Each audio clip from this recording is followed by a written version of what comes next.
let's talk very quickly. Over the weekend, Super Cup. Well, for a long time, we've not been paying attention to the Super Cup because we don't have any team winning the CAF Champions League or winning the CAF Confederations Cup. But for TP Mazembe, these guys are just having fun. The fun continues. Just continue with Jerry the Ghanaian with a fantastic flying header. They continue with the dominance of African football. Wow. I mean, and what can we say here? It's a neatly run club, and so they are able to keep their players and also, like a magnet, attract the best players they can have around. They do decent transfers, and they attract the best. And I'm not really surprised. I look at TP Mazembe and I wonder, what else can you aspire to on the continent? What else? Maybe they might even be thinking, okay, let's cross the African continent and maybe go to Spain and be playing in La Liga. Well, maybe not La Liga, maybe second tier of Spain. And because they run a model that very suitable to the African continent. If that first goal was a beautiful goal, then watch this one by Jerry Ghanaian. Wow. Fantastic overhead kick. They were just cruising. Yeah. And you ask yourself, who's going to stop Mazembe? A good advertisement for African football. I don't think I've not seen that team in Africa. And that's Moise Katumbi. No, because they have a way of recruiting the best players in Africa. And when you motivate your players, you have your home ground, the structures are there, you get a good preseason, and there's nothing in terms of structure, in terms of investment lacking with the team. Then the sky is your limit. Eto'o got a goal back. And they also have the first choice goalkeeper of the Elephants of Cote d'Ivoire, Boho, as their goalkeeper. As their goalkeeper, yeah. He joined from Silver Sports. And they have shown us that it can be done. Some of us who have been skeptics over the year believe it's only the North Africans that can get it right. But these guys have just shown us that if there is a will, there's always a way. You can get things done. And we pray that Aqua United, Enyimba, can copy this template. 3SC can follow this template and put Nigeria back on the map of dominance in club football on the continent. We really hope that happens very, very fast. But I mean, it wasn't all bad news for Nigeria over the weekend. It wasn't all shame and gloom. There were a lot of positives as well that we can also talk about in terms of football abroad. And it doesn't come bigger than West Ham United and what they were able to achieve in the FA Cup. Watford made it through to the next round. They'll be meeting the winner of Arsenal and Hall in the replay. But for Emmanuel Emenike, it was a day that he will remember for a very, very long time to come. Emmanuel Emenike and Victor Moses. Yeah, West Ham, turning to be what Chelsea was some years ago under Jose Mourinho. A lot of Africans in this team. You could even say 2.5 Nigerians only, because we know that Angelo Ogbonna will probably not play for us because he's played for the Italians. But good one for here. And even before this game, I've said Victor Moses and Emmanuel Emenike, it's going to be very difficult to keep them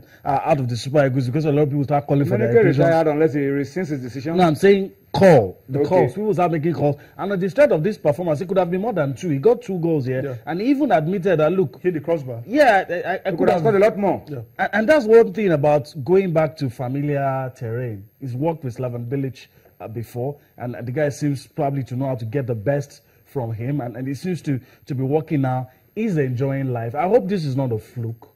We've had 1 or 2 strikers, that have had problems, although a good deal of them were successful in England. But players like Obafemi Martins, those players who play with power, sometimes, the pace of the English league sometimes get to them. So I'm just hoping that Emmanuel Emenike will be able to replicate this performance week in, week out, and I'm sure what has happened to his Super Eagles career will be a comma, not a full stop. Because if he continues to do this, I mean, all of us will start saying, please, grab the phone and call this young man. All right, let's quickly update you with the fixtures from the quarterfinals of the FA Cup, the Emirates FA Cup. The next round of games, we're going to be seeing Everton against Chelsea. Chelsea were truly dominant in the 5-1 whitewash of against a baby Manchester City. Manchester City. Reading are going to be up against Crystal Palace. The winner of Arsenal will meet Watford. So Odion Igalo has his job cut out.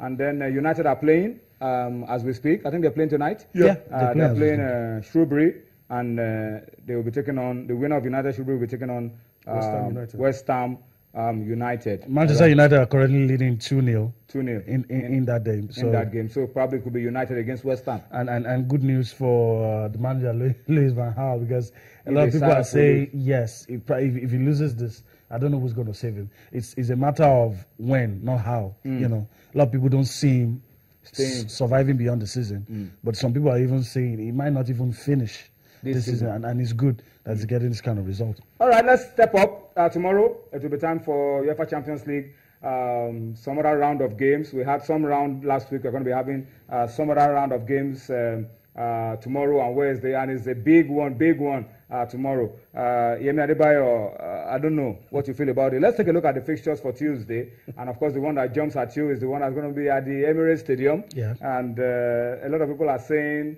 Arsenal that couldn't break down all City over the weekend in the FA Cup. How are they going to do it against the mighty Barcelona? But football is so unpredictable. All the goals that they didn't score against all could just come in a game tomorrow against Barcelona. But Yemi, that's a big game to look forward to. Arsenal against Barcelona. Easily the pick of the pack. Yeah, Barcelona have the best players on the planet. And then Juventus Bayern is also a tough one. Yeah, because you have players, you know, who know each other. Some players one or two players from Juventus now play for Bayern, Arturo Vidal, and one other player. So they know each other well.